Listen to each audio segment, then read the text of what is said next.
Welcome to the OSU Extension Farm Page. My pleasure to be with you today. Connie Smith from OSU Extension. Shannon Carter is with us from Family Consumer Science and also OSU Extension here in Fairfield County. You know, it's that time of year. Our gardens, with all this rain, I'm hoping are producing lots of bounty. Yes, Shannon. we hope so too. Yeah. So as we lead into this and we talk about this, let's talk about ways to preserve and how we can start to preserve some things in our garden. I know we talked a little bit about freezing, and we've got this brand new fact sheet here about freezing your vegetables. How can they find this, Shannon? Yes, our Ohio Line website, ohioline.osu.edu, and you can search on freezing vegetables. You can search on food preservation. So yeah, there are multiple methods of food preservation, and we have classes on most of those, and we offer those here in Fairfield County. Okay, what are the dates of some of your classes? We have our freezing classes coming up July 8th and 10th at Keller Market and Pickerington Library. Okay. And then later in July 22nd and 24th, we'll be doing a dehydrating. Okay. We talk about how to dry fruits and vegetables. Okay. And then we had some canning classes earlier this season in May, but we're going to finish the summer again August 14th. We'll have a daytime as well as an evening class on canning basics. Okay. So here's one thing I know that's happening for me at home. I got excited and I planted like an herb tower. So when you're talking about dehydrating, will you teach me how to dehydrate some of my herbs Yes. or you know, dry them? Yes. Okay. Yep, we can talk about a couple different ways, in fact, to dry herbs and how to use those as well. Okay. So. Perfect. But more importantly, we're here today because Shannon is an expert on food safety as we talk about food preservation. So this canner testing, now, you know, I'm not a canner, so I don't quite know what we have to do, but can you show them some of the things that they should get tested regularly? That would be good. Sure. So yeah, canning is probably the most, I would say, chemistry involved, scientific backed food preservation method, and there's a lot that goes into that. We have to make sure that our foods are processed for a certain amount of time at a certain temperature. And especially our vegetables and all low acid foods need to be canned under pressure. Okay. And our pressure gauges might look like this, where this is one type of a weighted gauge. It's got different weights, different rings that you put on for different weights according to the recipe, the tested recipe. So that's a weighted gauge, and this kind never goes out of calibration. It will always be the weight that it says it is. Okay. So that one does not need to be tested.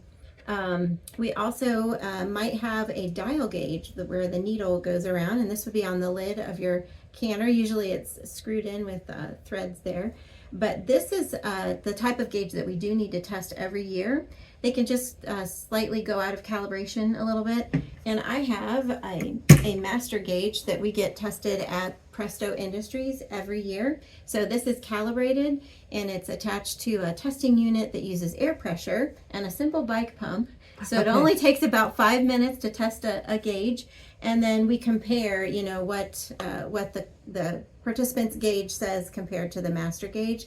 And as long as it's within 2 pounds, we can tell them how to adjust that and either add or subtract based on what their needle is telling them on their gauge, and it's still safe to use. Because the danger if my test gauge is at 11 pounds, but the customer's gauge is only at 9, then that food is under processed, and it may be at risk of not being safe, not enough to kill the bacteria or foodborne illness in that. So to recap, those need to be tested every year. Yes.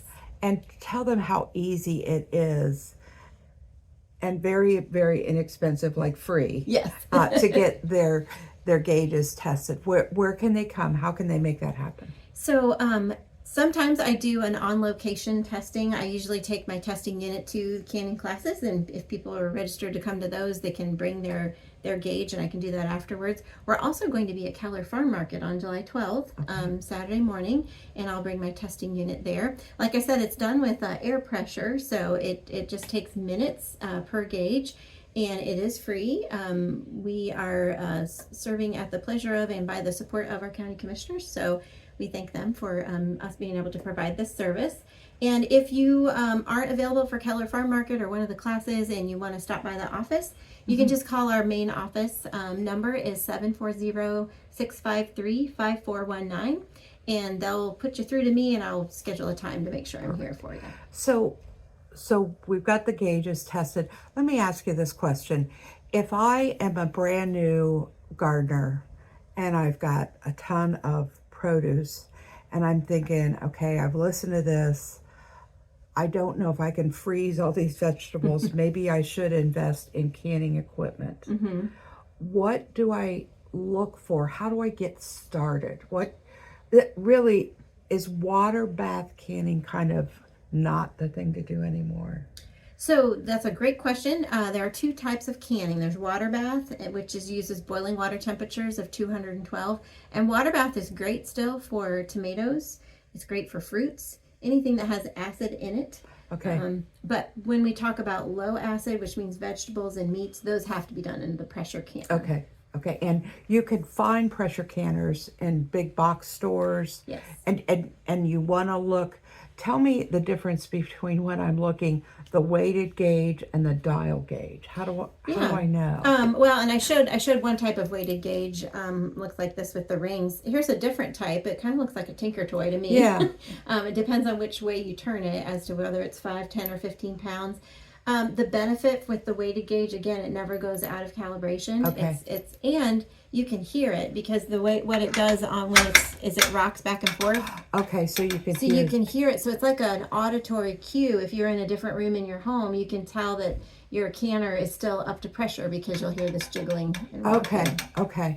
And some of them spin instead of rock. They're all a little bit different. Yeah. And then some people like the dial gauge because they like to be more specific. They like to watch the pressure needle go up and then come back down. Yeah. Now some canners have both, and it's really nice because you have the benefits of both.